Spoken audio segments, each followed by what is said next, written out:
I'll say this once and once only. If I've done a player and they were on a team at the time and they've been removed because of a roster update and then they put on another team, I don't really keep up with player transactions because there's no way for me to possibly keep up with player transactions and to be able to do these rosters on time. If I was trying to actually do a roster where I was keeping up with everything, I would never be able to actually get through an actual roster ever. And I'm barely getting through it now, you know. I'm only on the Pistons and we still got a little bit ways to go.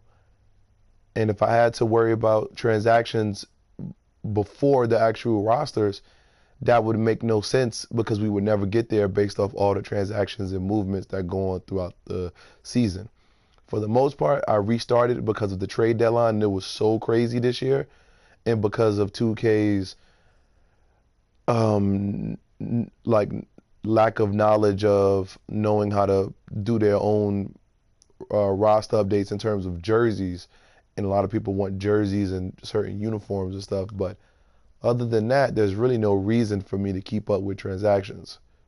So with that, Sean Kilpatrick was on the Bucks of last to my knowledge. I'm assuming they released them or waived them, and then I'm assuming the Bulls picked up his contract. But this will be the first and last player that I will do like this because it's irrelevant. Usually, if I can get through these rosters, I will do free agents because that's how dedicated I am. I've done free agents before.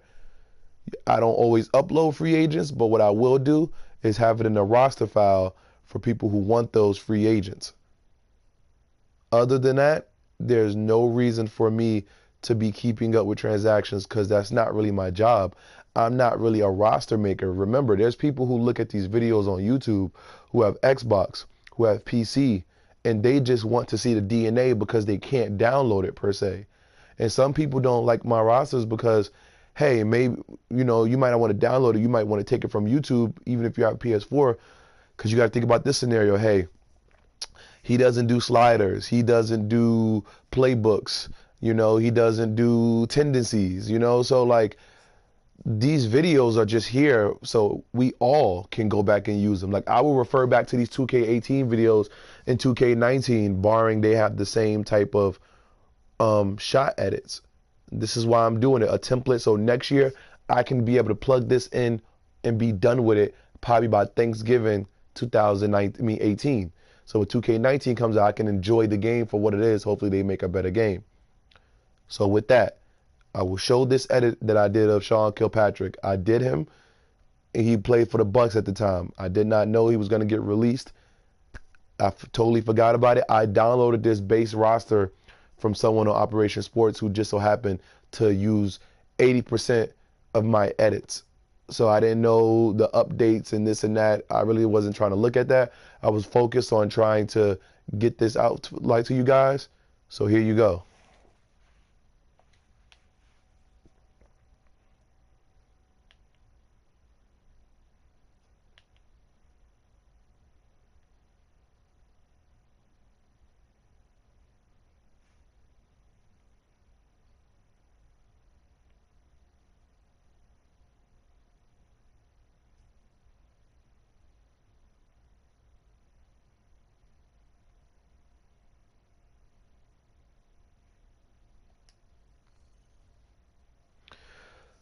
Cool. I hope everyone likes that. That's just, I had to throw that in. Um, Real quick, just to make this video a little, I guess a little bit, let's end it on a friendly note. I'll show a Kevin Durant alternative that I was working on. I'm gonna go and plug it in real quick. I won't keep it though, cause I'm not. But I took it to practice mode and I wasn't mad at it per se. But I will show it off real quick. I'll plug it in real fast. Some people might like this one more. So this is an alternative for Kevin Durant. This is not what I'm using, but this is an alternative.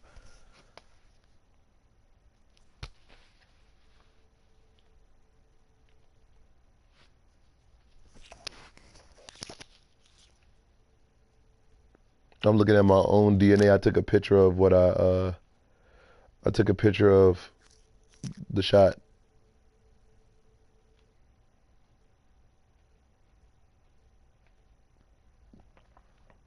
And I took this into practice mode, and it looked a lot like how Kevin Durant shoots when he just gets a set shot, not when he's like shooting a jump off the dribble, anything like that. So it depends on how you play the game. If you play the game and when you want to play against the Warriors, you want Kevin Durant to shoot set 3-point shots, this is a really good option for you.